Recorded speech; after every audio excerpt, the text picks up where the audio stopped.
हाँ तो भाई माघ मेले में आ चुके हैं हम इस समय तंबुओं के शहर में।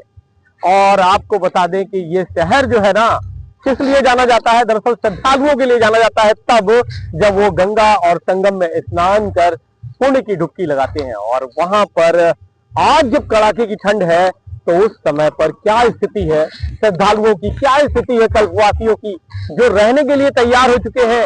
1 माह तक लगातार वो तप करेंगे, त्याग करेंगे। और ये त्याग कैसे सफल होगा, ये कड़ाके की ठंड कैसे गुजरेगी, कैसे गुजरेगी रात, कैसे गुजरेगा दिन। और जब सूरज सामने दिखाई ही नहीं दे रहा है, हालात कितने बद से बदतर हो चुके हैं, हम देखेंगे कि वो कैसे अपना जीवन यापन कर सकते हैं। माघ मेले में बने रहिए हमारे साथ, हम आपको दिखाने चल रहे हैं माघ मेला से श्रद्धालुओं और कल्पवासियों की वो यात्रा, वो सफर जो वास्तव में 1 महीने तक कठोर तप के साथ शुरू होगी। तो मेला क्षेत्र में हम आगे बढ़ रहे हैं और आपको पहले ये दिखाएं, ये पार्किंग आपको दिखाई दे रही है। ये मेला प्राधिकरण विभाग के ठीक सामने है। बहुत ही बृहद लेवल पर ये पार्किंग, जिसमें 4 पहिया वाहन खड़े किए जाते हैं और इससे आगे 4 पहिया वाहनों को जाने की इजाज़त नहीं दी जाती है यातायात पुलिस की ओर से। और इसके बाद देखिए, अब हम काली मार्ग पर आ चुके हैं। ये है काली सड़क। दरअसल माघ मेला क्षेत्र में 2 सड़कें जो डिवाइड की गई हैं, एक त्रिवेणी मार्ग की ओर और एक काली मार्ग की ओर। यानी काली मार्ग को काली सड़क के नाम से और त्रिवेणी मार्ग को त्रिवेणी मार्ग, और बीच में एक और सड़क है जो मेला प्राधिकरण तक जाकर के समाप्त हो जाती है, उसका नाम है लाल सड़क। तो ये सारी डिमार्केशन माघ मेला क्षेत्र में बनाया गया है और ये अक्सर हर साल होता है। और ये देखिए, अब हम आ चुके हैं बांध पर। बांध के ठीक नीचे की ओर हम प्रवेश कर रहे हैं। ढाल पर ये देखिए बड़ा सा गेट आपको दिखाई दे रहा है और बाईं ओर ये रास्ता दशाश्वमेध घाट को जाता है। और इसके ठीक बगल में एक चिकित्सालय बना हुआ है, त्रिवेणी चिकित्सालय के नाम से।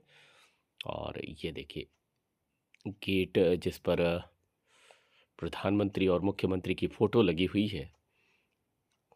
और हम धीरे धीरे आगे बढ़ रहे हैं और अब पीपे पुल के मदद से अब हम शास्त्री ब्रिज पुल के ठीक पैरेलल आगे बढ़ रहे हैं तुलसी मार्ग की ओर।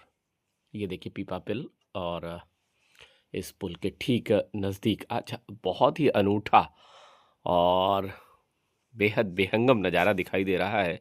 ये गंगा के पावन तट पर आप देख सकते हैं साइबेरियन पक्षियों का आगमन हो चुका है। और हर साल जब शीत ऋतु आती है ना, तो ये पक्षी गंगा के तट पर संगम के किनारे आ जाते हैं। और ये लगभग लगभग बहुत सारे पक्षी तो ऐसे हैं जिन्होंने प्रयागराज में ही अपना बसेरा कर लिया है, लेकिन मैक्सिमम पक्षी जाड़े के ठीक बाद चले जाते हैं और ये वापस फिर से अगले मेले के करीब आते हैं।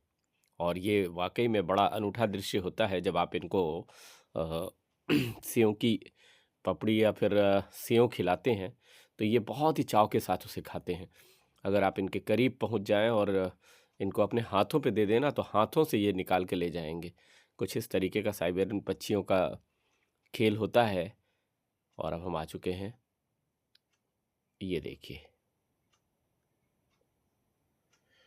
ये रास्ता तुलसी मार्ग को जाता है और सीधे अगल बगल दुकानें हैं और यहीं पर साधु संतों का वास। और एक स्वदेशी चिकित्सालय भी आपको सामने दिखाई दे रहा है। और यहाँ पर एक और बात आपको बता दें कि जो कल्पवासी है ना, वो यहीं पर रहते हैं। उनकी सुख सुविधाओं को ध्यान में रख करके मेला प्रशासन उनके लिए तैयारियां करता है। और ये जो आपको चकर प्लेट की रोड दिखाई दे रही हैं, ये रोड दरअसल अस्थाई रोड होती हैं। और जब जैसे ही मेला समाप्त होता है, ये चकर प्लेट निकाल दी जाती है, क्योंकि यहाँ पर पूरे क्षेत्र में पानी आ जाता है। और नदी का प्रवाह इतना तेज होता है ना कि वो पानी, न सिर्फ पानी आता है बल्कि साथ में एक लेयर बालू की लेके आता है। अगर ये चकर प्लेट छोड़ दी जाए तो निश्चित रूप से वो चकर प्लेट के ऊपर, काफ़ी ऊपर तक बालू आ जाएगी और चकर प्लेट को खोजना बड़ा कठिन हो जाएगा। ये 2 ऊपर आपको पुल दिख रहे होंगे, एक नया अभी रेलवे ब्रिज बना हुआ है, ये देखिए, और एक पुराना रेलवे ब्रिज है। उस दोनों ब्रिज के बीच में काफ़ी दूरी दी गई है और अब ये रेलवे ब्रिज ख़त्म हो जाता है। यहाँ से दारागंज का इलाका शुरू हो जाता है, लेकिन माघ मेला क्षेत्र में इन सारे क्षेत्रों का नाम बिल्कुल अलग कर दिया गया है। और ये देखिए, अभी हम बाइक से यात्रा कर रहे हैं प्रमोद जी के साथ, और प्रमोद जी का भी अपना एक चैनल है न्यूज लिस्ट के नाम से, जिस पर माघ मेले की पूरी कवरेज आप देख सकते हैं। और साथ ही साथ आप न्यूज़ 24 कैंडिड पर भी देख ही रहे हैं। तो कारवां हमारा और आगे बढ़ता हुआ नज़र आ रहा है। अभी देखिए, आज बहुत कड़ाके की ठंड है, चूँकि आज धूप निकली ही नहीं है। लगभग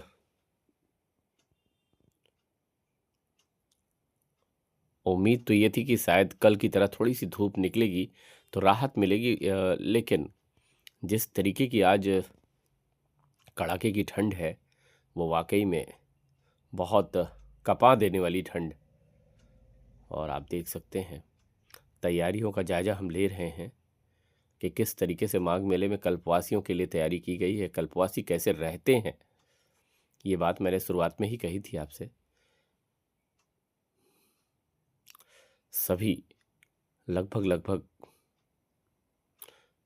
खुद को सिमेटे हुए हैं इस ठंड में, और सबसे बड़ा सहारा अगर इस ठंड से बचने का होता है तो बस वही है कि सामने आग जली हो और आपके हाथ आग के सामने हो, सेक रहे हो।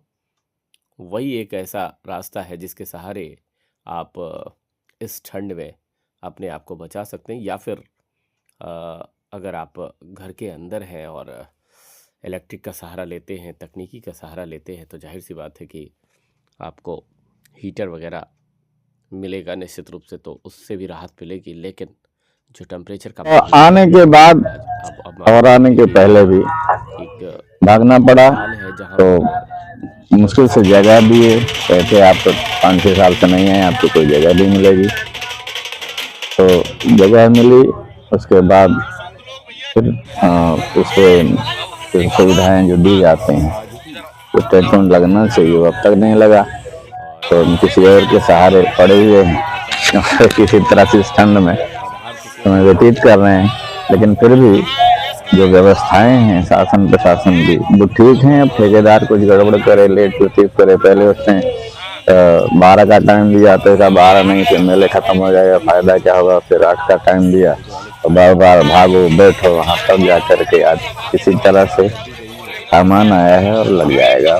तो वहाँ शिफ्ट हो जाएंगे। फिर हमारा तो काम है सत्संग भंडारा इत्यादि कराना। और कितने दिन पूर्व आप यहाँ पर आ गए थे? नहीं, हम तो आए थे पूर्णिमा के 4-5 दिन पहले, तारीख हमें याद नहीं है। लेकिन जब कुछ समझ में नहीं आया तो फिर हम यहाँ से कुछ दूर चले गए थे और फिर हम पूर्णिमा को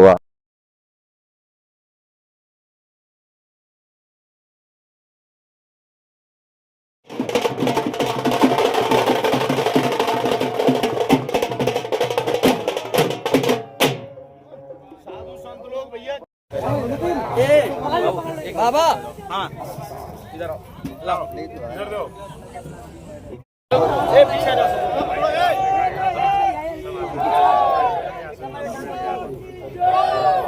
कहाँ है? यस कहाँ है?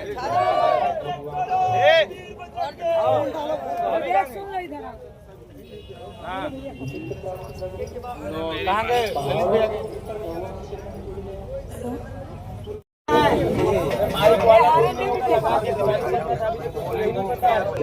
विवेक कहाँ है? यश कहाँ है? ए अजीत भैया यश कहाँ है?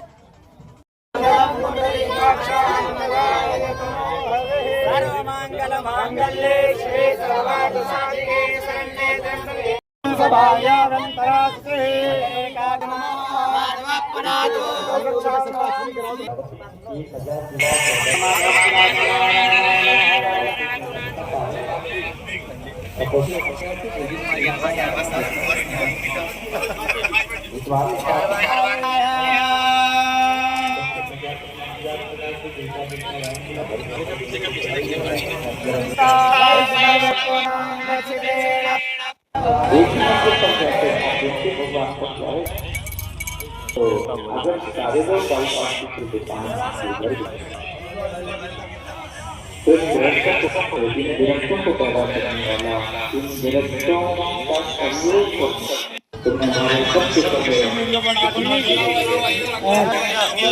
घटना घटी कि देवऋषि नारद एक स्थान पर आकर के प्रभु चिंतन करते हुए धीरे धीरे ढंग से ये बैठे हुए ऐसा लग रहा है जैसे तो बाधाओं में भी बाधा उन साधु सन्यासियों की जो बाहर निकलने वाले ये भी एक शानदार दृश्य है। अगर इन्होंने साधना मार्ग मेले में दिखाई देगा तो कहीं ऐसा ना हो भगवान ऊंट किन्नर अखाड़े में आ गए। यात्रा का अंतिम चरण है किन्नर अखाड़े में। ये देखिए उनके यहाँ बिल्कुल अलग प्रतिमा बनाई जाती है और इसके बारे में हम चर्चा बाद में करेंगे, लेकिन आपको दिखा दूं कि ये हमारा आखिरी पड़ाव है जहाँ से आज हमारी यात्रा समाप्त हो रही है और इसके बाद कल फिर से एक बार हम आपको माघ मेले से दिखाएंगे नई तस्वीरों के साथ। हमारे साथ बने रहिएगा न्यूज़ 24 कैंडिडेट।